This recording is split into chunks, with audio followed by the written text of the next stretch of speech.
63ನೇ ಪ್ರಶ್ನೆಯನ್ನ ಗಮನಿಸಿ.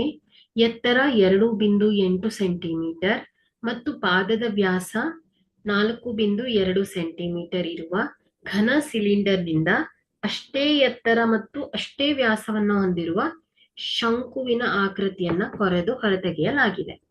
ಹಾಗಾದರೆ ಘನಾಕೃತಿಯ ಉಳಿದ ಭಾಗದ ಪೂರ್ಣ ಮೇಲ್ಮೈ ವಿಸ್ತೀರ್ಣವನ್ನ ಕಂಡು ಹಿಡಿಯಿರಿ. ನೋಡಿ, ಇಲ್ಲಿ ಒಂದು ಸಿಲಿಂಡರಿನ ಆಕಾರದಲ್ಲಿ ಏನ್ ಮಾಡಿದಾರೆ ಅವರು, ಒಂದು ಸಿಲಿಂಡರಿನ ಆಕಾರದ ಘನಾಕೃತಿಯಲ್ಲಿ ಒಂದು ಕಟ್ಟಿಗೆ ಆಕಾರದಲ್ಲಿದೆ. ಸೊ ಇಲ್ಲಿ ಏನ್ ಮಾಡಿದಾರೆ ಅವರು, ಇಷ್ಟೇ ಎತ್ತರದ, ಈ ಸಿಲಿಂಡರ್ನ ಎತ್ತರ ಎಷ್ಟಿದೆ ಅಲ್ವಾ, ಅಷ್ಟೇ ಎತ್ತರದ ಮತ್ತು ಅಷ್ಟೇ ತ್ರಿಜ್ಯವನ್ನು ಹೊಂದಿರುವ, ಅಷ್ಟೇ ವ್ಯಾಸವನ್ನ ಹೊಂದಿರುವ ಶಂಕುವನ್ನ ಆಕೃತಿಯನ್ನ ತೆಗೆದಿದ್ದಾರೆ. ಅದೇ ರೀತಿ ಅರ್ಧಗೋಳವನ್ನು ಕೂಡ ತೆಗೆದಿದ್ದಾರೆ. ಓಕೆ, ಅಷ್ಟೇ ವ್ಯಾಸವನ್ನ ಹೊಂದಿರೋ ಶಂಕುವಿನ ಆಕೃತಿಯನ್ನ ಕೊರೆದು ತೆಗೆಯ. ಓಕೆ, ಓನ್ಲಿ ಏನ್ ಮಾಡಿದ್ದಾರೆ ಅವರು, ಶಂಕುವನ್ನ ಏನ್ ಮಾಡಿದ್ದಾರೆ, ಕೊರೆದು ತೆಗೆದಿದ್ದಾರೆ. ಹಾಗಾದ್ರೆ ಇಲ್ಲಿ ಉಳಿದ ಭಾಗದ ಪೂರ್ಣ ಮೇಲ್ಮೈ ವಿಸ್ತೀರ್ಣವನ್ನ ಹೇಳ್ಬೇಕು ನಾವು.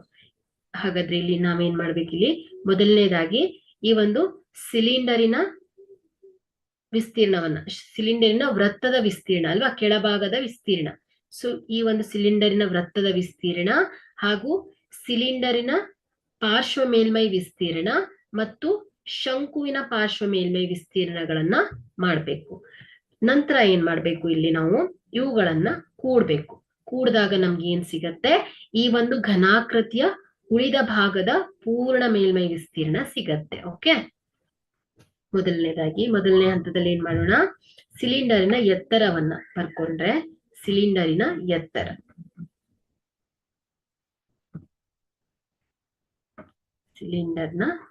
ಎತ್ತರ ಎಷ್ಟಿದೆ,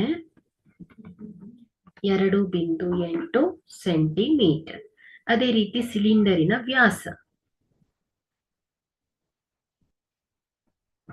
ಸಿಲಿಂಡರ್ನ ವ್ಯಾಸ ಎಷ್ಟಿದೆ, 4.2 ಸೆಂಟಿಮೀಟರ್. ಇಲ್ಲಿ ಸಿಲಿಂಡರಿನ ತ್ರಿಜ್ಯ ಏನಾಗತ್ತೆ, 4.2 ಭಾಗಿಲೆ 2. ಸೊ ಇದೇನಾಗತ್ತೆ 2.1 ಸೆಂಟಿಮೀಟರ್. ಸೊ ಇದೇನಾಯ್ತು ಸಿಲಿಂಡರಿನ ವ್ಯಾಸ. ಇಲ್ಲಿ ಶಂಕುವಿನ ಎತ್ತರ, ಸೊ ಶಂಕುವಿನ ಎತ್ತರ ಎಷ್ಟಿದೆ, 2.8 ಸೆಂಟಿಮೀಟರ್. ಯಾಕಂದ್ರೆ ಅಷ್ಟೇ ಗಾತ್ರದ ಎತ್ತರದ ಶಂಕುವನ್ನ ಕೊರೆದಿದ್ದಾರೆ ಅವರು ಸಿಲಿಂಡರ್ ನಲ್ಲಿ. ಈ ಒಂದು ಸಿಲಿಂಡರಿನ ಎತ್ತರ ಎಷ್ಟಿದೆಯಲ್ವಾ, ಅಷ್ಟೇ ಎತ್ತರದ ಶಂಕುವನ್ನ ಏನ್ ಮಾಡಿದ್ದಾರೆ, ಕೊರೆದು ಹೊರತೆಗೆದಿದ್ದಾರೆ. ಹಾಗಾಗಿ ಶಂಕುವಿನ ಎತ್ತರ ಕೂಡ ಏನಾಗತ್ತೆ, 2.8 ಸೆಂಟಿಮೀಟರ್ ಆಗತ್ತೆ. ಇಲ್ಲಿ ಶಂಕುವಿನ ವ್ಯಾಸ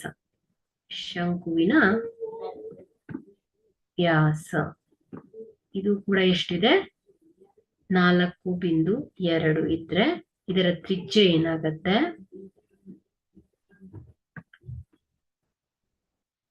2.1 ಸೆಂಟಿಮೀಟರ್ ಆಗುತ್ತೆ. ಸೊ ನಾವೀಗ ಏನ್ ಮಾಡೋಣ, ಶಂಕುವಿನ ಓರೆ ಎತ್ತರವನ್ನ ಕಂಡುಹಿಡಿಯೋಣ. ಶಂಕುವಿನ ಓರೆ ಎತ್ತರ,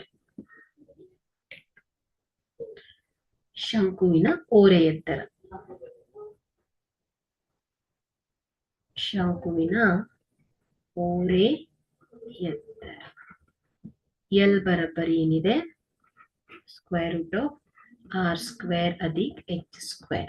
ಸೊ ಇಲ್ಲಿ r ಈ ಒಂದು ಶಂಕುವಿನ ತ್ರಿಜ್ಯ 2.1 2 ಅಧಿಕ್ ಶಂಕುವಿನ ಎತ್ತರ 2.8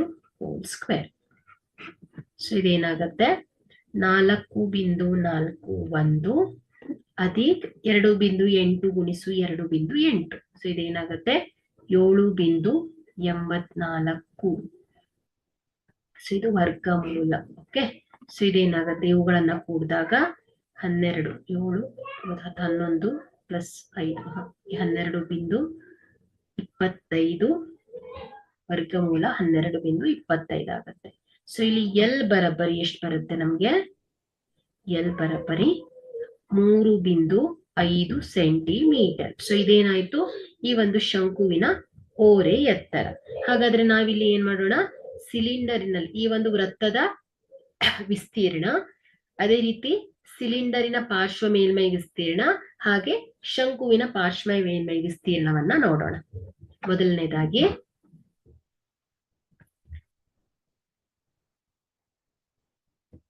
ಸಿಲಿಂಡರಿನ ಮೇಲ್ಭಾಗದ ವಿಸ್ತೀರ್ಣ.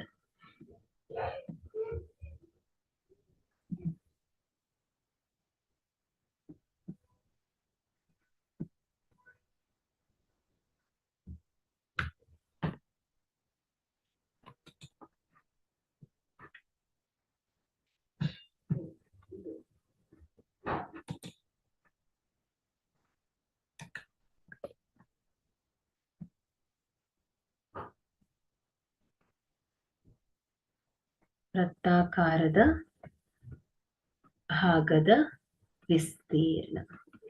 ವೃತ್ತಾಕಾರ ಭಾಗದ ವಿಸ್ತೀರ್ಣ ಬರೋಬ್ಬರಿ ಏನು? Pi R square. ಸೊ ಇಲ್ಲಿ ಇದೇನಾಗತ್ತೆ?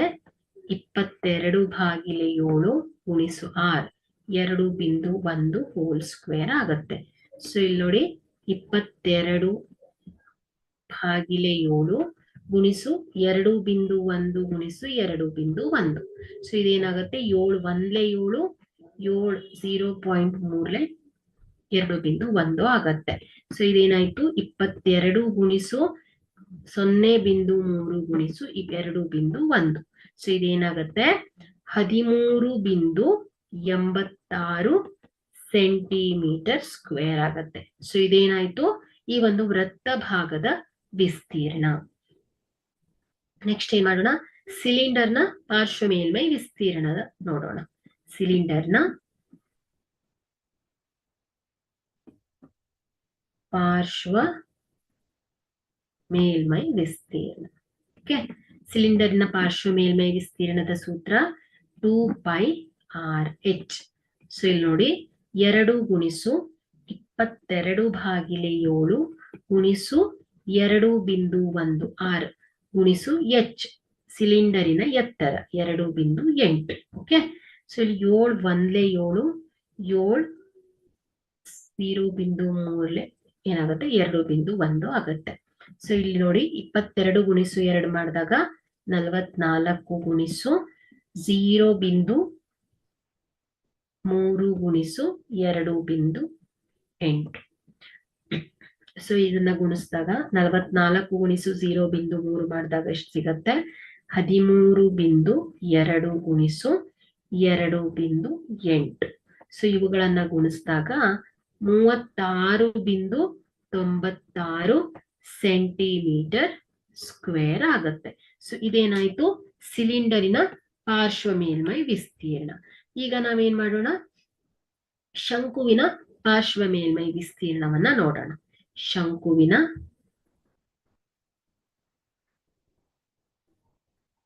ಪಾರ್ಶ್ವ ಮೇಲ್ಮೈ ವಿಸ್ತೀರ್ಣ.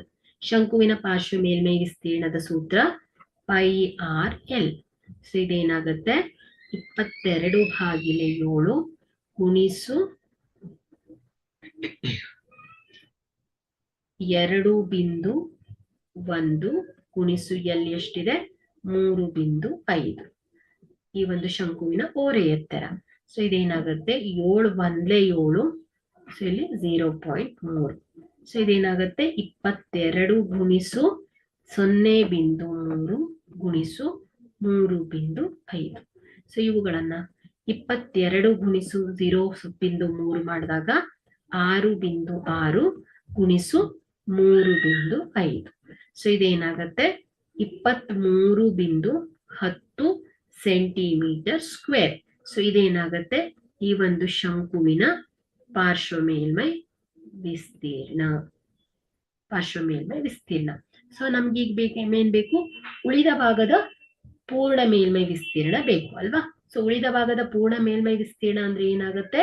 ಸಿಲಿಂಡರಿನ ಅಂದ್ರೆ ವೃತ್ತ ಪಾದದ ವಿಸ್ತೀರ್ಣ, ಸಿಲಿಂಡರಿನ ಪಾರ್ಶ್ವ ಮೇಲ್ಮೈ ವಿಸ್ತೀರ್ಣ, ಶಂಕುವಿನ ಪಾರ್ಶ್ವ ಮೇಲ್ಮೈ ವಿಸ್ತೀರ್ಣಗಳನ್ನ ಕೂಡಿದಾಗ ನಮ್ಗೆ ಉಳಿದ ಭಾಗದ ಪೂರ್ಣ ಮೇಲ್ಮೈ ವಿಸ್ತೀರ್ಣ ಸಿಗತ್ತೆ.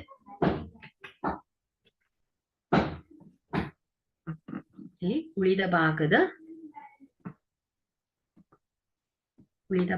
ವಿಸ್ತೀರ್ಣ ಬರೋಬ್ಬರಿ ವೃತ್ತ ಭಾಗದ ವಿಸ್ತೀರ್ಣ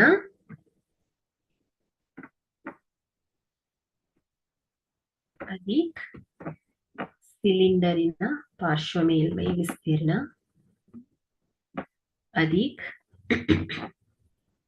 ಶಂಕುವಿನ ಪಾರ್ಶ್ವ ಮೇಲ್ಮೈ ವಿಸ್ತೀರ್ಣ.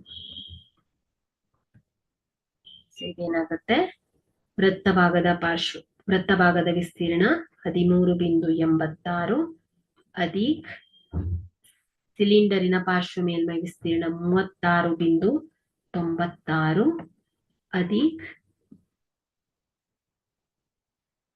ಶಂಕುವಿನ ಪಾರ್ಶ್ವ ಮೇಲ್ಮೈ ವಿಸ್ತೀರ್ಣ ಎಷ್ಟು ಬರುತ್ತೆ, 23.10 ಸೆಂಟಿಮೀಟರ್ ಸ್ಕ್ವೇರ್ ಆಗುತ್ತೆ. ಸೊ ಇವುಗಳನ್ನ ಕೂಡಿದಾಗ ಉಳಿದ ಭಾಗದ ವಿಸ್ತೀರ್ಣ ದೊರಕುತ್ತದೆ. ಸೊ ಇದೇನಾಗುತ್ತೆ 73. ಸೊ ಇಲ್ಲಿ 13, 36. ಸೊ ಇದು 0, 12 ಅಲ್ವಾ. ಸೊ ಇದು ಎಷ್ಟಾಗುತ್ತೆ 73. ಸೊ ಇಲ್ಲಿ ಎಷ್ಟು ಬರುತ್ತೆ 2, 9, 10, 18, 19. ಓಕೆ, 9.36, 47,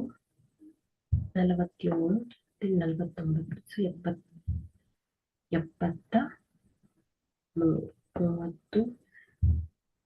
ಸೊ 73.92 ಸೆಂಟಿಮೀಟರ್ ಸ್ಕ್ವೇರ್ ಆಗುತ್ತೆ. ಸೊ ಇದೇನಾಗುತ್ತೆ ಉಳಿದ ಭಾಗದ ವಿಸ್ತೀರ್ಣ ಆಗುತ್ತೆ. ಹಾಗಾದ್ರೆ ಇಲ್ಲಿ ಈ ಒಂದು ಘನಾಕೃತಿಯ ಉಳಿದ ಭಾಗದ ಪೂರ್ಣ ಮೇಲ್ಮೈ ವಿಸ್ತೀರ್ಣ ಎಷ್ಟು, 73.92 ಸೆಂಟಿಮೀಟರ್ ಸ್ಕ್ವೇರ್ ಆಗಿದೆ.